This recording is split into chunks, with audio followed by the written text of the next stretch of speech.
So 4 years ago, when Charlie Sheen had his meltdown, I saw something. I saw a pattern, and I had some questions and observations. But I was not making videos of this type of that kind. I didn't cover celebrity topics, and I don't even know if I was making videos about conspiracy theories back then.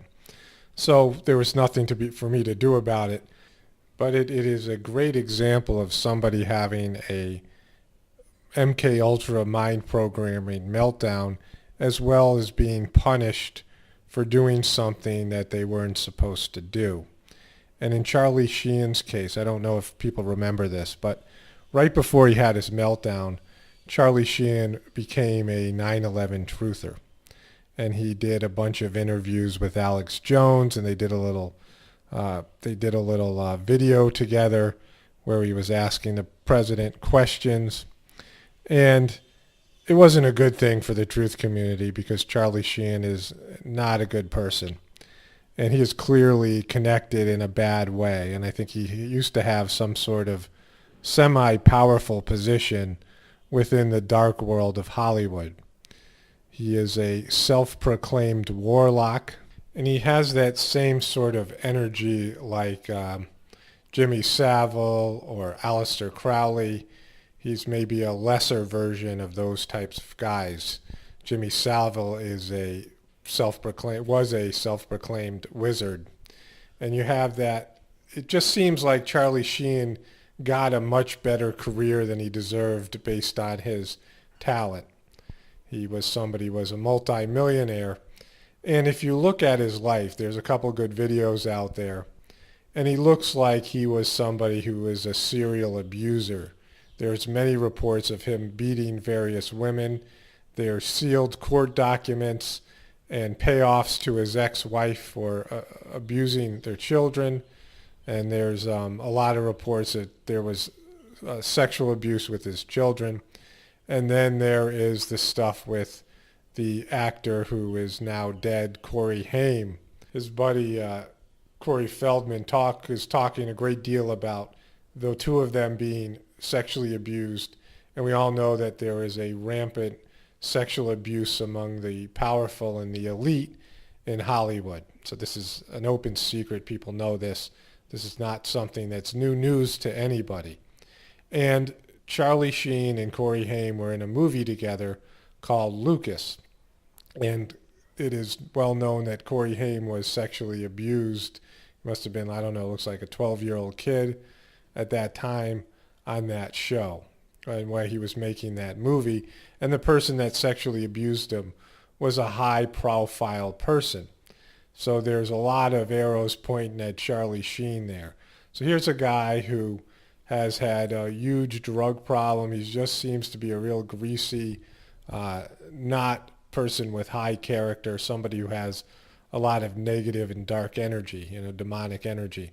I've covered this with Bob Saget and some of these other people, and Charlie Sheen seems to be the worst and seems to be the person with the least amount of talent, the least amount of appeal, not a likable guy.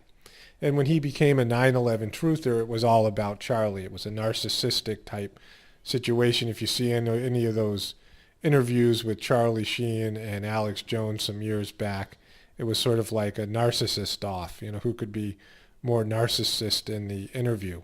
And it was a situation where they're making the truth movement about themselves and then having meltdowns. Alex Jones having that meltdown with Piers Morgan, and then Charlie Sheen going on that meltdown craze. So again, it paints the people who believe in 9/11 being an inside job and not believing in the official story, the whole truth community thing, and it makes everybody look crazy. It feeds into the narrative they're trying to create that truthers are crazy, that conspiracy theorists are crazy.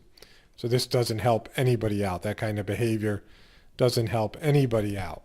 So you can see that Charlie Sheen had all these negative character qualities: serial abuser, drug abuser, somebody with multiple offenses, and none of this came back to haunt him. It wasn't really covered even by the entertainment gossip news, his abusive behavior towards his wife and children, and He was with prostitutes and so a full-time drug user, breaking the law left and right. And this is the kind of behavior that is obviously rewarded in Hollywood and among these types of people.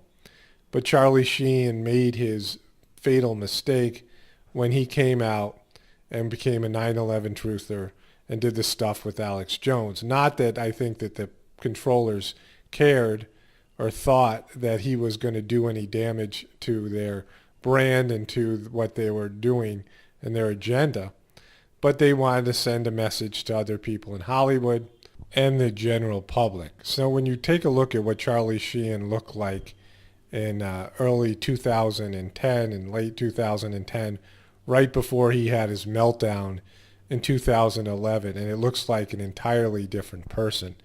When he was having that meltdown, he looks like somebody who was being nuked by microwave technology, by some of these energy weapons, and they were just winding this guy up. He looked completely frazzled. He looked like he wasn't getting any sleep. Did not look like somebody that was having a reaction to drugs. It looked like somebody who was being tortured in some way, and that the way that these energy weapons affect people's nervous system. This has been well documented, people who have experienced this. But even people who have a negative reaction to smart meters and Wi-Fi and cell phone usage, a lot of people are very sensitive to electromagnetic pollution. And this is what they end up looking like, what Charlie Sheen looked like when he was having his meltdown. And now it's been revealed during that period of time, he contracted AIDS, and he has zero memory or zero clue to how he got it. And I think that he was this was given to him by the controllers, and now he is conciliatory. He's praising George Bush. He's no longer a truther. He's been brought back into the fold. But I think this was somebody who had a fairly high ranking in the order, in the Hollywood order, and that he was somebody with some power, and he was somebody that was really good at using this kind of dark energy. That was somebody that had a lot of status within the world of demonic possession and devil worship. But here he is now having AIDS, and he's been crippled in some way. And I think the message that you can get from all of this, and this is what I basically made this video for, is that no matter what you do as a Hollywood person or as a person of power, doesn't matter any of your character flaws, doesn't matter if you break the law. In fact, those are all good things. The one thing you can't do is tell the truth to the slaves. Don't expose the truth to the slaves. And that's the moral of Charlie Sheen's life. This is what we're seeing here with this guy. He was taken down in a variety of different ways. He had that famous meltdown. Now he's dying a slow and painful death.